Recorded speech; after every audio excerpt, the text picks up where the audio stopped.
seats. Asante sana.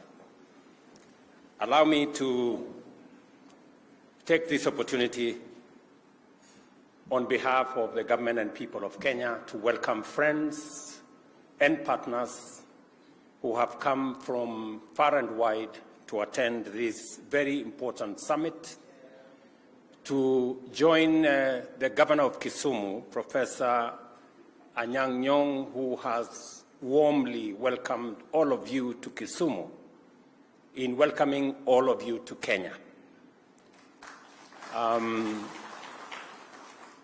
Professor ANYANG NYONG'O is under very strict instructions to take good care of each and every participant. And if for one reason or another he does not, please report him to me. I will figure out what to do with him. But I am privileged to have this opportunity on behalf of the people and government of Kenya to welcome all of you to this famous Lake City, to the 4th African Sovereign Networks Conference. I am grateful to the governor of Kisumu, Professor Peter ANYANG NYONG'O, for the excellent preparation that have gone into hosting this event and the partnership that they have put together with Afri-Exim Bank. And I also want to thank Professor Benedict Orama for making time to join us for this conference. Your presence here, Benedict Orama, is yet another example of the unique approaches that the bank, under your leadership, employs in order to deepen its footprint by engaging with shareholders throughout the continent, including subnational entities like Afri-cities and devolved governments like that of Kisumu. Afri-Exim has consistently demonstrated innovative approaches in advancing credit to African governments and the public sector while facilitating deeper collaboration among sub-Saharan nations. And Kenya is an example.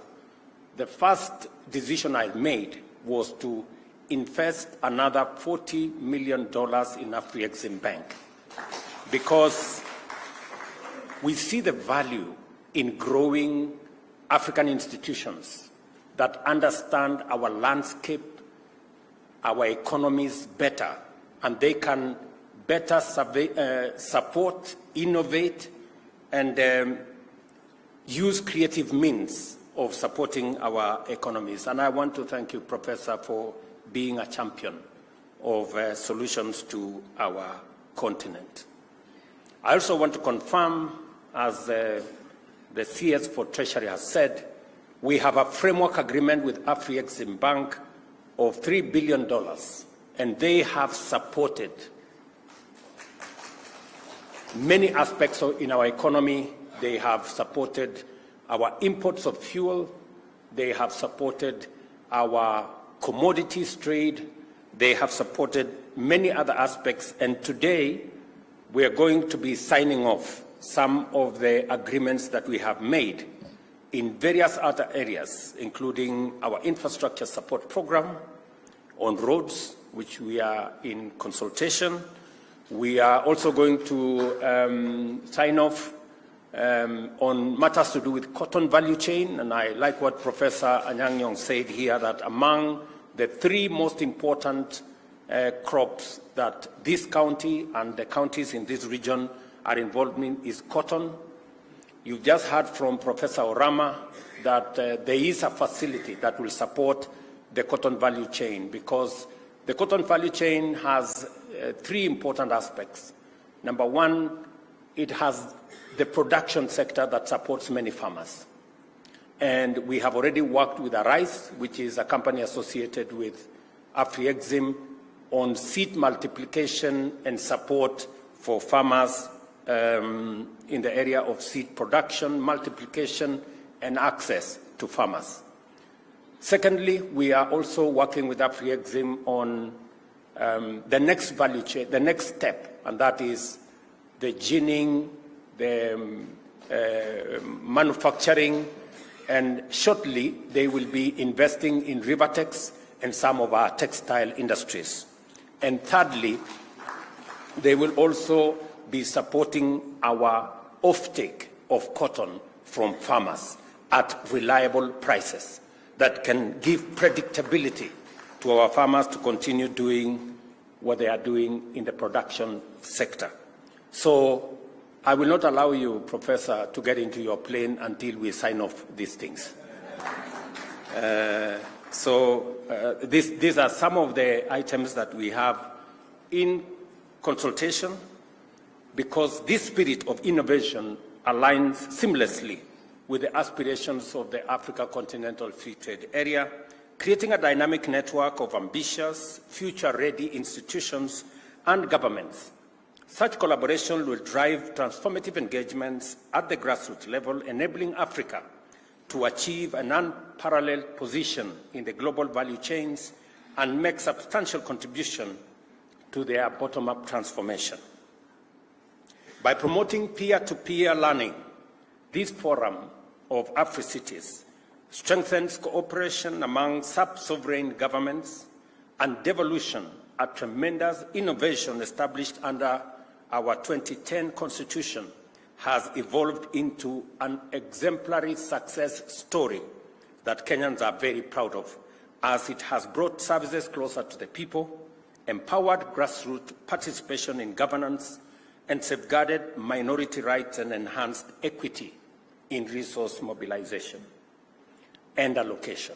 And I want to agree with the CS Treasury that we have made as a government a conscious decision that we will go out of our way to support devolution and to make sure that there is timeless release of resources to the counties. Although there has not been any framework, we decided that we will get an advisory from the Attorney General to allow us to support counties, even as the other formalities and constitutional imperatives are being met. I have also agreed with the leadership of Parliament that Parliament will not go into recess unless they conclude both DORA and CARA. And I think I have it on the authority of both leaders of majority and both speakers that we want to conclude that exercise so that we allow the counties to execute their mandate without unnecessary roadblocks. AfriExim as a Pan-African multilateral institution was envisioned by African leaders as a bold and innovative mechanism to address Africa's unique financing needs. Its initiatives, such as the Pandemic Trade Impact Mitigation Facility and the Fund for Export Development in Africa, exemplify its commitment to mitigating economic shocks, fostering sustainable industrialization, and radically enhancing intra-African trade. These initiatives underscore AfriExim's pivotal role in driving the continent's economic transformation and achieving a sustainable and inclusive growth trajectory. Again, to underscore the Pan-African payment and settlement system that was ably said by the CS for Treasury, that as a country we are champions because we want to remove unnecessary currency challenges. Professor tells us we lose about $5 billion every year on just exchange rate losses because of moving from one currency to another, from one country to another. The Pan-African payment and settlement system now gives us an opportunity for all African countries to trade in our local currencies without necessarily having to mind about which currency, which product, from which country is being traded. That gives us the latitude and the framework to build the momentum around the Africa Continental Free Trade Area. And President Orama, I want to tell you, we are grateful as leaders in this continent that you are thinking ahead of time and providing solutions to the challenges that come our way. Closer home, Kenya has greatly benefited from AfriExim's support through the Kenya Country Program, and I have said the $3 billion has been allocated to support our nation's key priority over the next 3 years, aligning with our bottom-up economic transformation agenda. This substantial investment will support programs and projects in value chains under our strategic pillars of our economic transformation plan, including agriculture. And again, you know how passionate I am, Professor, with our farmers. We have a $50 million facility for the Agricultural Finance Corporation, which again, we must sign off today, because my farmers need that $7.5 billion to be able to buy fertilizer, buy other farm inputs at below 8% interest rate. That way, we can better support whether it is our sugarcane farmers or our cotton farmers or maize or tea or coffee. I'm told by my team that all has been agreed upon, and Mbadi, please, you better have ink in your pen so that we can sign this off today. Together with our medium and small and micro enterprises, the digital superhighway, the creative economy, and industrialization sectors, as well as securing critical commodities such as petroleum, rice, and fertilizers. Again, as Professor Orama said, and CS Treasurer said, the whole ecosystem of creating jobs around our special economic zones. We have now 7 new special economic zones. 1 in Dongokundu, 1 in Kirinyaga, 1 in Thika, 1 in Eldoret, here in Kisumu, 1 in Busia. All these special economic zones, and of course, the one in Naivasha, where we have agreed with Afri-Exim, and we will be signing off. They will be providing resources for us to do the infrastructure to support these facilities so that we can again work with them in looking for the investors that will invest in these special economic zones for purposes of creating jobs for our young people, creating value for our products that we are producing, and making sure that we do more exports. And among the crops we are targeting for export going into the future, as opposed to import, is sugar. As I said, this year we were blessed. We produced more sugar than we consume for the first time in many years. And I'm looking forward to carrying out additional reforms in that sector. We've just passed the sugar law that is now going to provide greater space and a better focus on matters policy to support the whole industry in this region, so that instead of spending a lot of our money importing stuff, including sugar, we will instead be looking at mechanisms of export. And the partnership we are putting together with Afri-Exim will help us unlock that potential. Africa continues to face a deep economic crisis caused by a variety of complex challenges, ranging from slowing global trade, rising energy costs, and high food prices. These challenges are further compounded by a public debt burden that has reached concerning levels. Without a doubt, committed and consistent collective action is essential to deepen African integration, enhance our collective economic resilience, and promote greater levels of intra-Africa trade. Equally certain is the fact that going forward, Pan-African transformation will increasingly depend on institutions like Afri-Exim and many others to mobilize resources and create a conducive environment for investment in job creation, poverty reduction, industrialization, and a stronger export performance and accelerated development through intra-Africa trade. Allow me also to confirm to you the sentiments expressed by the Governor of Kisumu on matters to do with the lake ecosystem in terms of transport, in terms of facilities. And I want to confirm to the people of this region that the Kabonyo fish facility here that will provide 7 million fingerlings every year is off to a start to make sure that we restock Lake Victoria and to make it much more viable for our fishermen and women. We are off to a start in the 10 landing sites along Lake Victoria, from Busia all the way to Migori. Specifically here in Kisumu, we have agreed with Professor here that we are putting up a landing site in Asat and Ogal. The advert for the same will be out in January, and we're going to spend about 300 million shillings to make sure that those facilities are available, and they will be managed by the county government of Kisumu to make sure that they also add additional facilities to facilitate the whole fishing ecosystem in our region. It is a big shame for us to import fish from Asia in the 21st century, 60 years after independence. That speaks volumes of the things we should not be doing.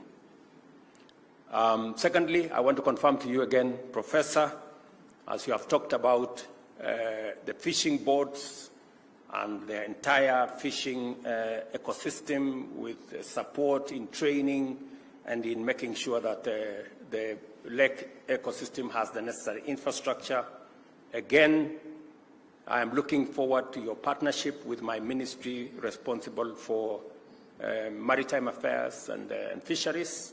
We have an 800 million shilling facility for fish boats and training of your fisher folk. Again, beginning January, if you can have a conversation with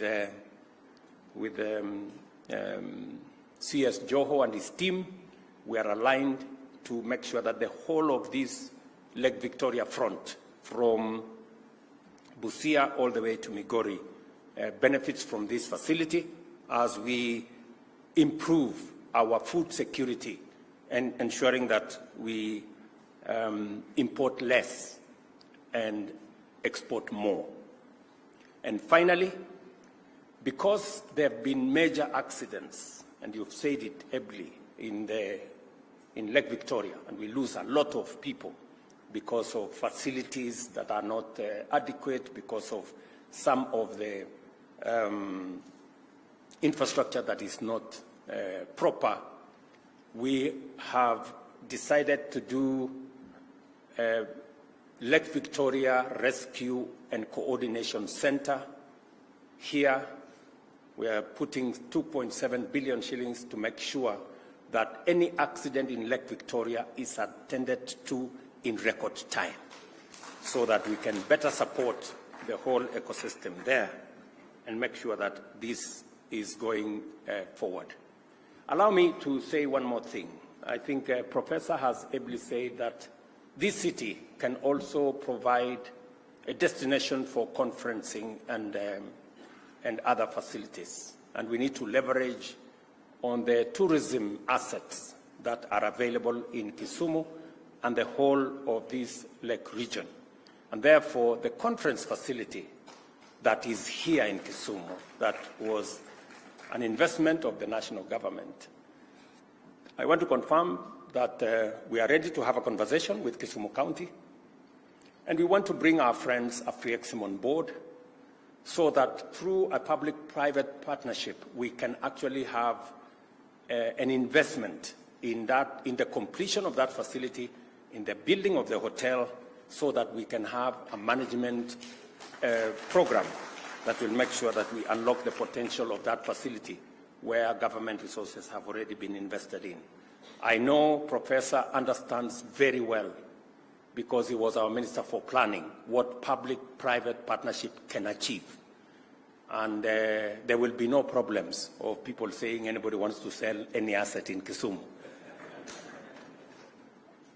So I look forward, Professor, to having that engagement so that we can bring in the private sector to work with us to unlock the potential in some of these infrastructure facilities as we go into the future. Ladies and gentlemen, I want to, in a very special way, thank Professor Orama and team, people from Shelter Afrique and team, and my good brother, the Secretary General, for what they are doing. As I confirmed to you, the Ministry of Devolution, which is handled at the office of my Deputy President, and the PS is here, we're going to unlock the issues that you have raised about the Secretariat in Nairobi. And I also want to confirm to you, Kenya's leadership on matters to do with urban poor is on course. Right here in Kisumu, we are doing affordable housing. We have the first 2,500 units under construction. We have another 10,000 units under procurement in Kisumu County and 50,000 units along the 5 counties in this region. We have a big program on making sure that because the future is urban, we must prepare for it. And we must provide the infrastructure so that our urban areas do not become slums or places of poverty, but becomes active ecosystems of young people to get jobs and for us to move into the future. So our leadership on that front is on course. And when I am called upon to make a report under BICRAP, I will have a good report. You don't have to worry. Thank you very much, ladies and gentlemen, for attending this conference. I wish you fruitful deliberations and encourage you to take some time out of your busy schedules to enjoy the delightful attractions of our Lake City. The 4th Sub-Sovereign Network Conference is now opened. Thank you very much. God bless you, and God bless our country, Kenya. Asanteni sana. Thank you very much, Your Excellency. If I may request Your Excellency for a quick photo, if you remain on stage kindly, and let me invite the Governor Kisumu